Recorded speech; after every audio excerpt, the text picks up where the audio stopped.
masters of the universe. Wings of Doom. High among the peaks of the Mystic Mountains lay the beautiful land of Avion. The people of Avion had the power of flight, and the most skilled of all in the air was their leader, Stratos. Stratos had many times helped He-Man and his friends in their fight against evil.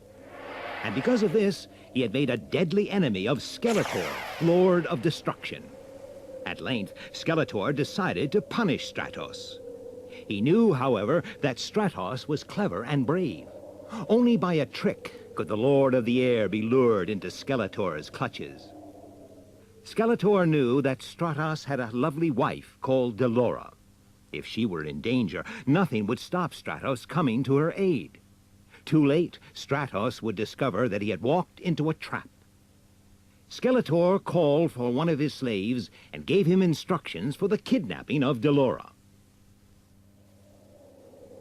In the warm, early morning sunshine, Delora stood on the balcony of her home. Far below lay the peaceful Avion countryside. Suddenly, a speck appeared in the sky. High above the mountain peaks, it grew steadily bigger. Was it a messenger seeking Stratos? Delora strained her eyes to see. Too late, she realized that it was not one of Stratos's people. It was not even human. It was a giant winged reptile, a wyvern, one of the evil creatures in the service of Skeletor, Lord of Destruction. The wyvern circled above the house, its long neck swaying from side to side as it searched for its prey. Then, with a loud screech, the winged monster swooped down in a powerful dive. Delora ran for the door leading into the building. The wyvern sailed across the balcony, seized her in its talons, and in a moment was winging its way back across the mountains before she could utter a single cry.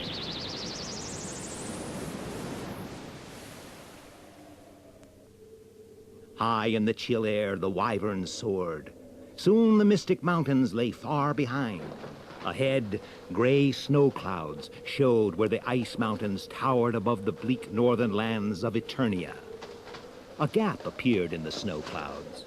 The wyvern with its burden made for the gap, and Delora felt a gust of warm air. But the air was foul and evil-smelling. It rose from the surface of a volcanic lake which boiled and bubbled far below. The snow-covered mountains surrounded the lake. A barren island lay in its center. On the crags surrounding the lake, scores of wyverns perched, their leathery wings folded. They were the fierce sentinels of the lake. The wyvern, carrying Delora, glided over the island and put her down on the gravel shore. In Snake Mountain, Skeletor rubbed his hands with satisfaction as he sent a message to Stratos. Your wife will be returned safely to Avion if you surrender yourself into my power. Stratos was with his friends, He-Man, Teela, and Master-at-Arms in Castle Grayskull when he received Skeletor's message. I must go to Snake Mountain immediately, he cried. There's no knowing what might happen to Delora if I do not agree to Skeletor's terms. No, said He-Man. We cannot trust Skeletor to free Delora even if you do give yourself up. That way we shall achieve nothing. We must match cunning with cunning. Our first task is to discover where Delora is held prisoner. We shall meet here again tomorrow. Before then, I hope that I will have learned more of Skeletor's evil plot. Leaving the castle on Battle Cat, He-Man set off at speed for the royal palace of Eternia. In a grove of trees close to the palace, he dismounted and became Prince Adam. With Battle Cat also transformed into the cowardly Cringer, he strolled through the gates. As gentle Prince Adam, He-Man lost no time working out a rescue plan. In the topmost turret of the royal palace were stored ancient books and maps. In them was all the knowledge and wisdom of the kingdom of Eternia. Here was perhaps a clue to Skeletor's hiding place for his prisoner. Only a creature of the air could have snatched Delora from her balcony. Skeletor had many evil winged things at his command. Griffins, harpies, and wyverns were the biggest and most powerful. but they all lived within the depths of the evergreen forest, far from Avion. In the ancient scroll there were pictures of wyverns. They were perched among the crags of the ice mountains. Was that where Delora was held prisoner? At that moment, a shadow fell on the scroll. At the open window hovered a giant falcon. It was Zor, messenger of the sorceress. In his mind, Prince Adam heard the voice of the sorceress. Delora is guarded by evil wyverns in the Vale of Caldor. Prince Adam looked again at the scroll. Now he saw that it was a sort of map, and in the center of the mountains was a spot marked, the Vale of Caldor. It lay many miles to the north. There was not a moment to lose. He turned to the window, but Zor had gone. Hurrying from the turret with the scroll, Prince Adam went to his private chamber. Holding high the sword of power, he cried, "By the power of Grayskull!" And a moment later, he was speeding towards Castle Grayskull as He-Man. In the council chamber of the castle, He-Man showed his friends the ancient scroll and told them of the sorceress's message. Quickly, a plan was made. In order to draw Skeletor's attention, Stratos agreed to pretend to surrender to the Lord of Destruction. Meantime, He-Man, Teela, and Man-at-Arms would travel in the Wind Raider to the Ice Mountains on a rescue mission. As the Masters of the Universe were about to set out, Stratos handed He-Man a ring. There are only 2 of these rings on the planet. He said, Delora has the other. They glow in each other's presence and will help you to find her. And while Stratos flew off towards Snake Mountain and the lair of Skeletor, He-Man set the Wind Raider on a course for the Ice Mountains. As they landed on the foothills, He-Man said, "The Wind Raider will find it difficult to cross those peaks with a full load. We must seek a pass or some other route to the Vale of Caldor." As he spoke, a voice rang out and a figure appeared on a high rock. Halt! Who travels in these hills? Do you come as friends or enemies? That is one of the dwarfs. Said Man-at-Arms. They are good friends of mine. They mine much of the rare metal I need for making weapons. Man-at-Arms stood up and waved, and a crowd of dwarfs poured out from among the rocks and surrounded the Wind Raider. Laughing and chattering to each other, the dwarfs gathered round the Masters of the Universe. A slightly taller dwarf stepped forward, and Man-at-Arms cried, "Trog, my old friend! That was a fine load of metal you sent me last time." We dig nothing but the finest. replied Trog. Who are your companions, and what are you doing in these parts? Quickly, Man-at-Arms explained who He-Man and Teela were. Then he told Trog, who was leader of the dwarfs, about their rescue bid. The dwarfs looked at one another. The Vale of Caldor is an evil place. They said, We avoid it if we can. But if you must go there, we will be your guides. Our mines and tunnels pass under the mountains. There you will be invisible even to the evil magic of Skeletor until you reach the Vale itself. He-Man piloted the Wind Raider into hiding among the rocks, where a dwarf stood guard over it. Then, led by dwarfs carrying torches, He-Man, Teela, and Man-at-Arms set off into the heart of the Ice Mountains.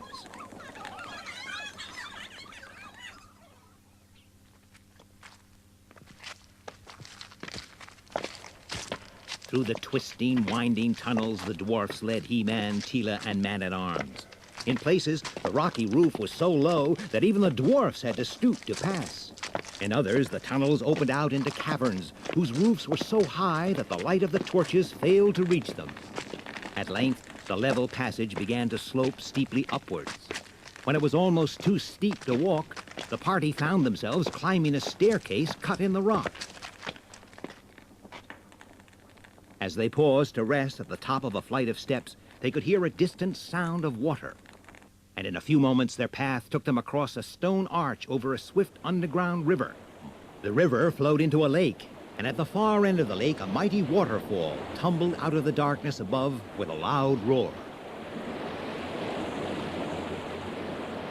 They left the lake and were just approaching a tunnel entrance when, without warning, a screaming mass of dark shapes sprang out of the shadows. Trolls! Cried Trog. The trolls outnumbered the dwarfs many times. Their sharp claws caught the light from the torches, and their fangs were bared in bloodlust. Quickly, Trog ordered the dwarfs into a line. Then they drew swords and swung axes as they faced the trolls. He-Man watched for a moment. The trolls had not yet noticed the full-sized figures in the dim light. He-Man, Tila, and Man-at-Arms aimed their energy weapons, and He-Man cried, Trog, order your men to fall back! The line of dwarfs divided in two. The trolls found themselves face to face with three armed humans twice the size of the dwarfs. For a moment, they stopped. He-Man gave a signal, and bolts of energy blasted from the Master's weapons. The trolls were bowled over in all directions. They fought one another as they tried to escape. The Masters ceased firing, and the dwarfs charged. Soon, there was not a troll to be seen.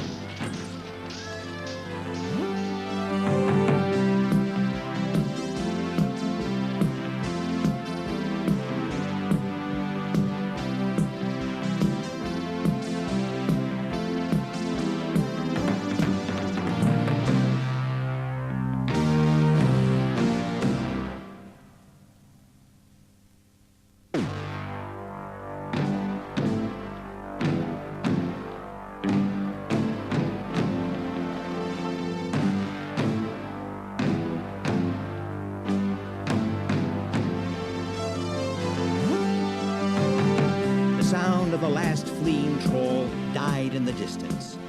Trog led the way once more, and in a short time, daylight appeared in front of them. A few more steps and the party came out of the tunnel. They found themselves on a broad ledge high above a deep valley. There said Trog. is the Vale of Kaldor. In the center of a bubbling, fuming lake was a small island. He-Man held Stratos' ring at arm's length towards the island. The stone glowed faintly. Delora is somewhere on the island, he said. but there is no way to reach her without the Wind Raider. With my weight alone, it should be possible to cross over the mountains. Escorted by the dwarfs, He-Man set off back through the tunnels. There was no sign of the trolls, but as they crossed the rock arch, they found the way barred by the figure of a strange-looking warrior. A Gnoll! Exclaimed He-Man. He drew his weapon. The gnoll charged, but one blast from He-Man and it stumbled back in panic, lost its footing, and fell with a loud splash into the river far below.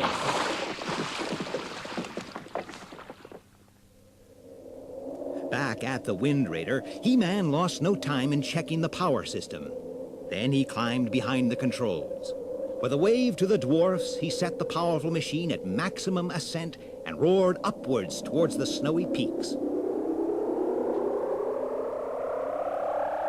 Swiftly, the Wind Raider gained height, skimming just clear of the side of the mountains.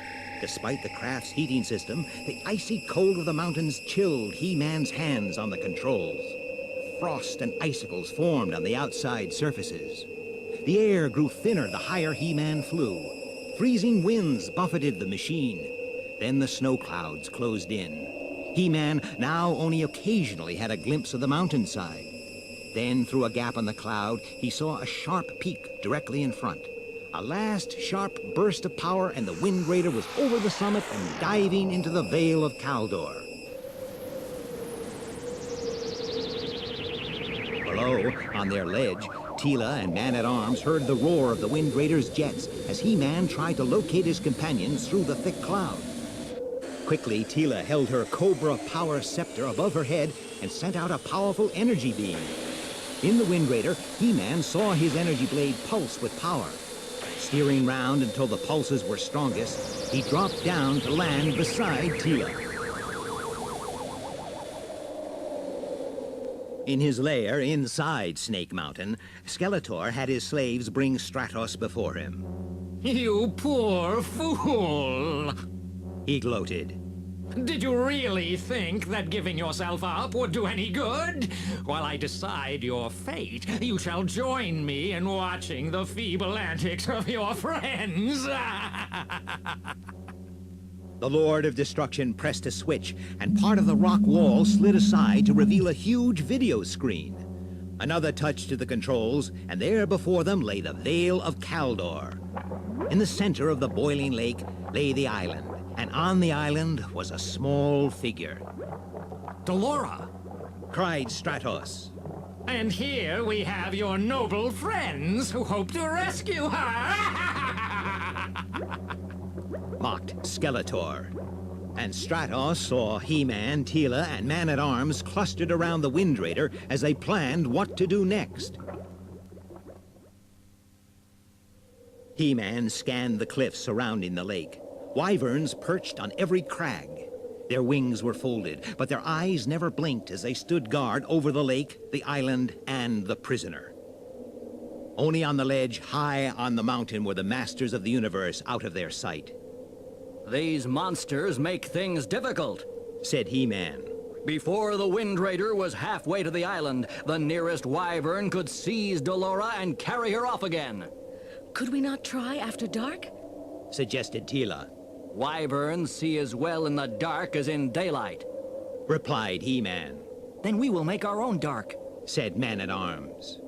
With the help of the snow and a little work on the Wind Raider, we will blind these evil creatures long enough to carry out our task. Using the toolkit from the Wind Raider, Man-at-Arms set to work. Man-at-Arms' skill made short work of his task.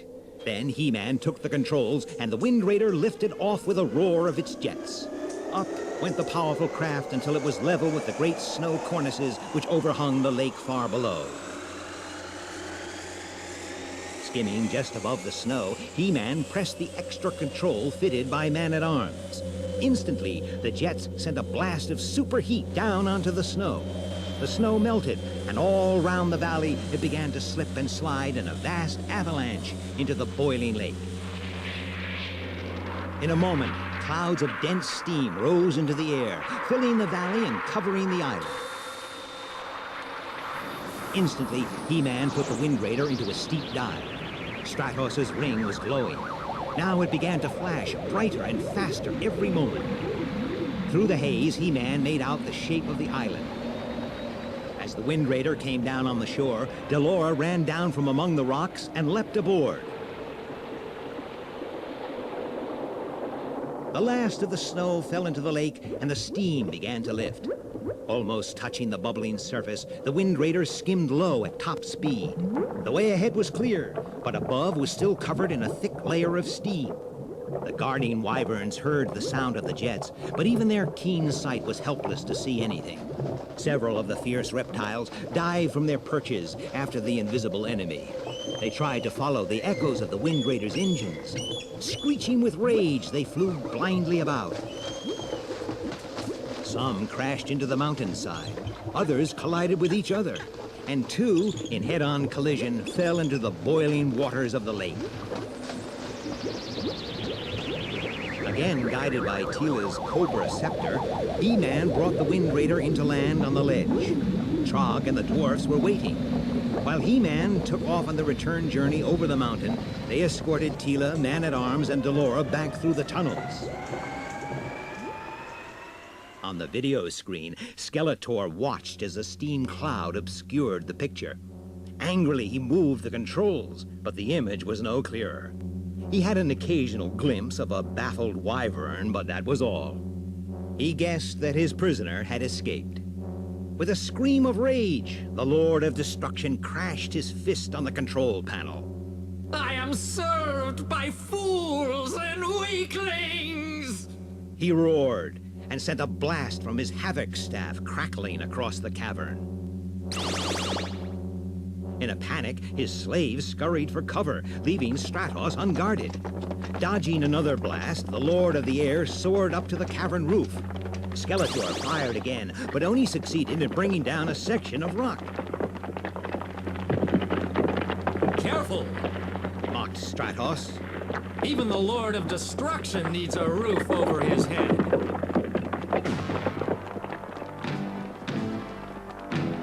Through the passages and caverns inside Snake Mountain, Stratos led the raging Skeletor.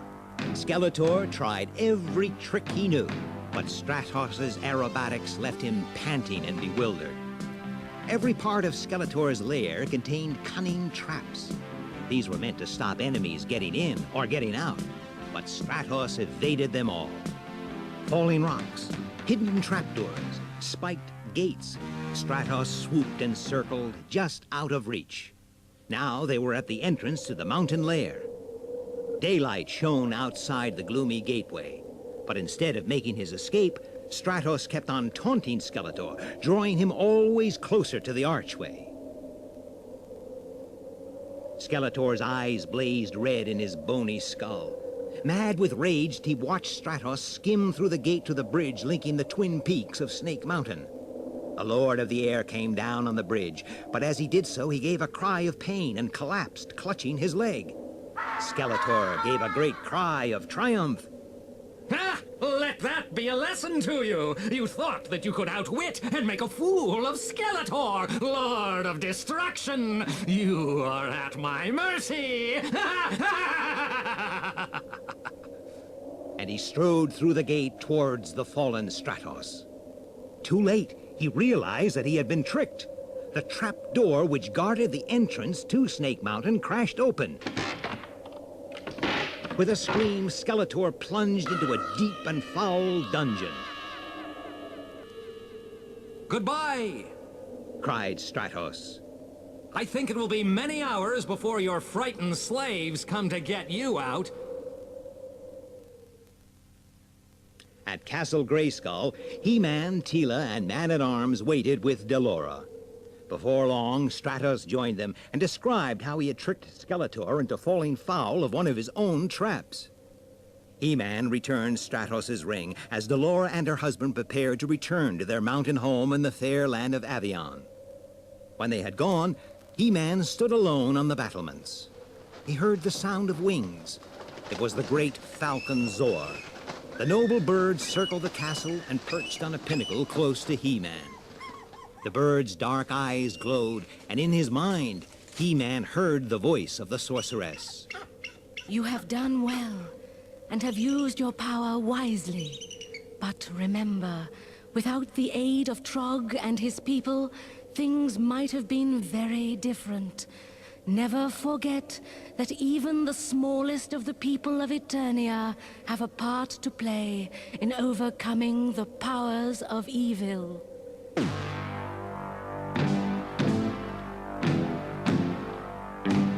Then the bird was gone, and He-Man prepared to return to the palace and his other life as the gentle Prince Adam.